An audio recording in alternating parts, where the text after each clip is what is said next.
स्वागत है आपका एक और नई वीडियो में।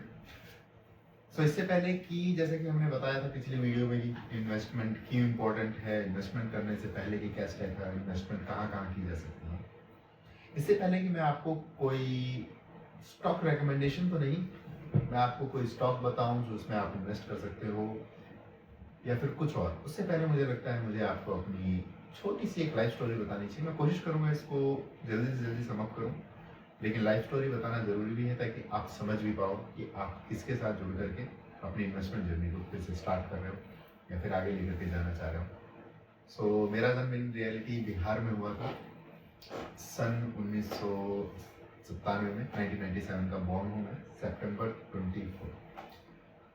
उसके बाद करीब 3 साल का था जब मैं, पापा उससे पहले दिल्ली काम करते थे, तो हम बिहार से दिल्ली शिफ्ट हो गए।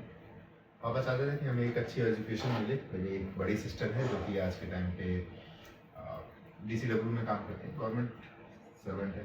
छोटी वाली सिस्टर कोरियन लैंग्वेज कर रही है, वो भी कोरियन लैंग्वेज में ही एम्प्लॉयड है। स्टार्ट करते हैं अपनी जर्नी को। ये होगा मेरे परिवार। पापा आए दिल्ली, एजुकेशन मैंने पूरी करी। उस टाइम पे हम लोग रेंट पे ही रहते थे। करीब जब हम 9th में हुए तो पापा ने पहला अपना घर लिया दिल्ली में। मैंने अपनी स्कूलिंग भी पूरी नहीं की थी। 9th क्लास के आसपास मैंने आपको जैसा कि कहा, मैं हमेशा अपस्किलिंग पे ध्यान रखता हूँ। इन रियलिटी में 5th तक बहुत ही एवरेज स्टूडेंट था और मुझे हिंदी तक पढ़नी नहीं आती थी। मैंने 5th से हिंदी पढ़ना शुरू किया, हिंदी पे ध्यान दिया, हिंदी पढ़नी शुरू की, हिंदी सीखी। उसके बाद मेरी करीब 6th में जाकर के कंपार्टमेंट आई सोशल साइंस में। फास्ट फॉरवर्ड पढ़ाई पे ध्यान दिया और मैं फिर उसके बाद 7th, 8th, 9th और 10th मैंने टॉप के अपनी क्लास में फर्स्ट आया। 11th में थोड़ा इधर उधर लड़की का चक्कर बाबू भी है, तो सेकंड आया। थोड़ा पढ़ाई को कहीं ना कहीं रिलैक्स किया।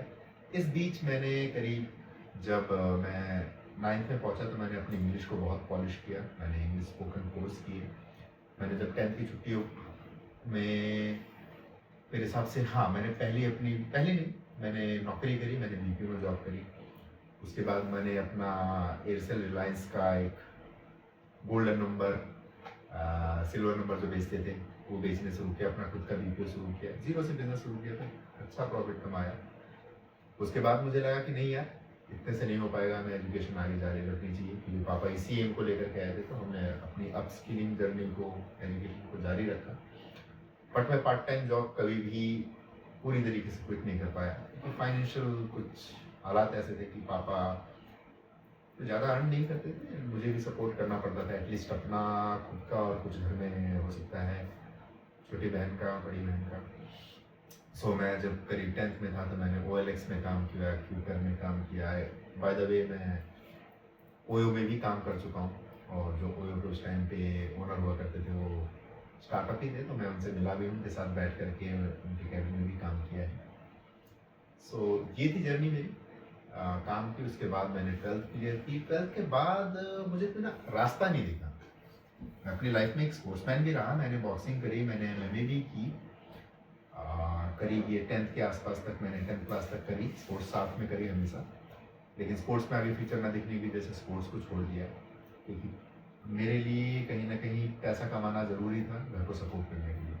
12th के बाद कोई रास्ता ना दिखने के कारण मैंने क्या किया कि मैंने राजधानी कॉलेज में हिस्ट्री ऑनर्स में मैं एनरोल हो गया, और पढ़ाई में अच्छा हो चुका था उस टाइम तक मैं काफ़ी, और पार्ट टाइम जॉब्स करता रहा, मैं ट्यूशन्स देता था बहुत। मैं रशियन लैंग्वेज की क्लासेस पार्ट टाइम लेने जाने लगा। और जब मैंने करीब 1 साल की क्लासेस पूरी करी तो मुझे समझ आया कि यार ये रशियन लैंग्वेज में आगे फ्यूचर अच्छा है। और मैं राजधानी कॉलेज से जो रेगुलर कॉलेज कर रहा था, मैं उनके एग्जाम्स दे रहा था 6 सेमेस्टर के। मैंने 4 एग्जाम दे दिए थे, बट मैंने अपने सीनियर से पूछा कि यार इसके बाद क्या करेंगे हम ग्रेजुएशन कंप्लीट करके हिस्ट्री ऑनर्स। कहते हैं MPhil PhD ये वो। और उस टाइम में मैं अपना BPO चला रहा था, बेसिकली BPO नहीं, कॉल सेंटर था एयरसेल रिलायंस की जो सिम बेचते थे। इतना तो हम ऑलरेडी मैं कमा रहा हूँ। मैंने डिसाइड किया कि मैं आगे रशियन लैंग्वेज करूँगा, और मैंने वहीं पे, मेरे माइंड में चीज़ पहले से चली थी, और मैंने एक बहुत बड़ा रिस्क लिया बिना किसी को बताए। उस दिन फैसला लिया कि मैं ये पेपर नहीं लिखूंगा, जो कि मेरे 6 सेमेस्टर यानी लास्ट ईयर के लास्ट सेमेस्टर के last 2 paper, second last paper में मैंने जाके कुछ नहीं लिखा। मैं एग्जाम में बैठा, मैंने पेपर ब्लैंक करके छोड़ दिया। मेरी जो टीचर थी वो भी आई, कई लोग घबरा गए, मेरे क्लासमेट्स कंसर्न हुए, क्या कर रहा है बेवकूफ़ी है, कोई नहीं, आगे रशन करनी है कर लेना, बट इसको आज पेपर लिख जाओ। मेरी टीचर कह रही लाओ मैं आपको बता देती हूँ। मैंने छोड़ दिया, मैं 5th एग्जाम में भी, लास्ट एग्जाम में भी नहीं गया, और मैंने रशियन लैंग्वेज परस्यू किया। मैंने ये क्यों किया आपको मालूम है? क्योंकि मेरे को पता था कि अगर मैं ये हिस्ट्री ऑनर्स कर लेता तो मैं एक लूप में फंस जाता, और मेरे पास सेकंड ऑप्शन नहीं था, मेरे को रशियन लैंग्वेज कंप्लीट ही करनी थी। पापा ने बोला बहुत सुना है, पैसे बर्बाद किए, 3 साल बर्बाद किए, ठीक है तुझे जो करना अपनी मर्जी का कर। ठीक है, पापा ने उस दिन में भरोसा दिखाया, मैं अगेन कहता हूँ उनका सपोर्ट हमेशा रहा। तो मैंने बोला रशियन लैंग्वेज करूँगा, पापा ने बोला ठीक है। तो रशियन लैंग्वेज को लेकर के मेरा कन्विक्शन इतना स्ट्रांग हो गया कि जेएनयू का जो मैं आपको एग्जाम बता रहा हूँ बहुत टफ है। तो मैंने आपको बताया वो एग्जाम इतना टफ था, उसको मैं पास ही इसीलिए कर पाया क्योंकि मेरे पास प्लान बी नहीं था। अगर वो होता तो शायद मैं उसमें होता ही कर देता। मेरी लाइफ की जर्नी मान लीजिए कि मम्मी कहा भी करती थी कि एक दिन सक्सेस जरूर आएगी। मैं करीब 6 बजे उठा करता था, और ये सो कॉल्ड वो वाली कहानी नहीं है जिसमें हम नदी पार करके जा रहे हैं। लाइफ बहुत कंफर्टेबल थी, पापा सब कुछ देते थे, सब कुछ था हमारे पास, लेकिन अपने आप से एक स्ट्रगल करने का अंदर से जो कह सकते हो जुनून था कि हाँ कुछ करना है यार, अपने बलबूते पे करना, पापा तो कर रहे हैं, और ये अच्छा भी होता है। मुझे लगता है कि पेरेंट्स को हमेशा अपने बच्चों को स्ट्रगल करने देना चाहिए, उन्होंने हमेशा करने दिया, साथ भी दिया। तो मैं सुबह 6 बजे उठता था, उठ करके जाता था कॉलेज जाता था। उस टाइम पे मैंने रशियन लैंग्वेज सीखना शुरू कर दिया था क्योंकि मुझे आगे दिख नहीं सकता फ्यूचर की। मैं ग्रेजुएशन के बाद गया, रशियन लैंग्वेज एक foreign language in reality India में एक ऐसा स्कोप है, कोई भी फॉरेन लैंग्वेज, चाहे वो चाइनीज हो, जापानीज हो, कोरियन हो, कोई भी फॉरेन लैंग्वेज सीख लीजिए दोस्तों। मुझे लगता है आज के टाइम पे भी अगर आप एज अ फ्रेशर भी ज्वाइन करते हैं तो 70-80 हज़ार रुपए की नौकरी आपकी कहीं नहीं है, और आप एक लैंग्वेज को अगर 1 से 1.5 साल 2 साल मैक्सिमम दे देते हैं तो आप इसकी केपेबल हो जाते हैं। कोई भी लैंग्वेज आप लैंग्वेजेस कई सारी अपनी स्टेट यूनिवर्सिटीज से कर सकते हो, मुंबई में है, चेन्नई में है, गवर्नमेंट कॉलेजेस हैं, वो आपको खुद ढूंढना है, उसके ऊपर मैं कोई वीडियो नहीं बनाऊंगा। या फिर आप कल्चरल सेंटर से ढूंढ सकते हो, कर सकते हो, उसके लिए आपको कई वीडियोस मिल जाएंगी। सो लैंग्वेज एक बहुत अच्छा ऑप्शन है मिडिल क्लास फैमिली के बच्चे के लिए जो अब कोई रास्ता नहीं पकड़ पा रहा था, एटलीस्ट आप कोई लैंग्वेज सीख सकते हैं। इंग्लिश परफेक्ट कीजिए, कंप्यूटर कीजिए, अब स्किलिंग जैसे हमने पिछली वीडियो में बात करी थी। तो उसके बाद मैंने रशियन लैंग्वेज सीखनी शुरू की। मैं 6 बजे जाता था, उठ करके 7-7:30 बजे की क्लास होती थी, पार्ट टाइम क्लास लेके डी में। फिर मैंने अपने रेगुलर कोर्स पे जाता था, हिस्ट्री ऑनर्स राजधानी से फिर मैं वापस जब आता था 4-5 बजे के आसपास में ट्यूशन देता था बच्चों को। ट्यूशन देके मैं घर में करीब 9-10 बजे घुसता था। फिर अपनी रशियन की थोड़ी पढ़ाई की, एक्सरसाइज जरूर की। मैं छत पे एक्सरसाइज करता था, होम एक्सरसाइज। एक बॉक्सर था तो कभी भी एक्सरसाइज छूट नहीं पाई। फास्ट फॉरवर्ड लाइफ हुई, मैंने रशियन लैंग्वेज 1 साल की ड्यू से। फिर मैंने सेकेंड ईयर लेटरल एंट्री होती है जेएनयू में, मैंने वहाँ से रशियन लैंग्वेज का एंट्रेंस एग्जाम दिया, जो कि सब मानते थे बड़ा टफ है, और जो ड्यू में मास्टर्स कर रहे हैं उनके लिए भी इस एग्जाम को क्रैक करना बड़ा टफ होता था। और मैंने सिर्फ सर्टिफिकेट कोर्स किया था पार्ट टाइम 1 साल का, बट मैंने सर्टिफिकेट में भी अपनी टीचर को बहुत अमेज किया था क्योंकि उनको लगता था मैं पास भी नहीं हो पाऊंगा, मैंने टॉप किया। ये एक अलग कहानी है, कभी मे भी बताएंगे। सो मोना अग्निहोत्री हुआ करती थी हमारी टीचर, तो उनको लगता था मैं पास नहीं होगा, मैंने टॉप किया। देन मैंने प्रिपरेशन की रशियन लैंग्वेज की, और अपने मुँह से मैं उसकी कोई ज़्यादा तारीफ तो नहीं कहूँगा, लेकिन एग्ज़ाम बड़ा था। मैं सिलेक्ट हो गया जेएनयू में। मैंने ग्रेजुएशन करते हुए मैं डायरेक्ट सेकेंड ईयर में गया। सेकेंड ईयर का जैसे ही 1 साल क्लियर हुआ, मैंने रशियन पे इतना काम किया, इतनी लिटरेचर पढ़ी कि मेरी दिल्ली एयरपोर्ट पे दिल्ली ड्यूटी फ्री में जॉब लग गई। सेकेंड ईयर अभी मैंने कंप्लीट किया, और सैलरी भी काफ़ी अच्छी खासी थी।